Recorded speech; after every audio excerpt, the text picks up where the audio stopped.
اے خداوند، میں نے تیری دہائی دی ہے، میری طرف جلد آ۔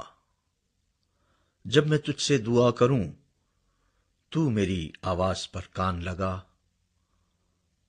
میری دعا تیرے حضور بخور کی مانند ہو، اور میرا ہاتھ اٹھانا شام کی قربانی کی مانند۔ اے خداوند، میرے منہ پر پہرا بٹھا، میرے لبوں کے دروازے کی نگہبانی کر۔ میرے دل کو کسی بری بات کی طرف مائل نہ ہونے دے، کہ بدکاروں کے ساتھ مل کر شرارت کے کاموں میں مصروف ہو جائے، اور مجھے ان کے نفیس کھانے سے باز رکھ۔ صادق مجھے مارے تو مہربانی ہوگی، وہ مجھے تنبیہ کرے تو گویا سر پر روغن ہوگا۔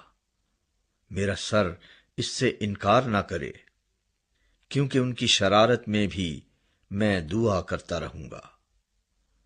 ان کے حاکم چٹان کے کناروں پر سے گرا دیے گئے ہیں، اور وہ میری باتیں سنیں گے، کیونکہ یہ شیریں ہیں۔ جیسے کوئی ہل چلا کر زمین کو توڑتا ہے، ویسے ہی ہماری ہڈیاں پاتال کے منہ پر بکھری پڑی ہیں۔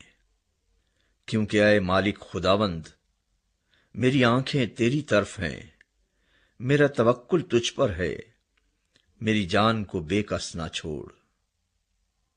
مجھے اس پھندے سے جو انہوں نے میرے لیے لگایا ہے، اور بد کرداروں کے دام سے بچا۔ شریر آپ اپنے جال میں پھنسیں، اور میں سلامت بچ نکلوں۔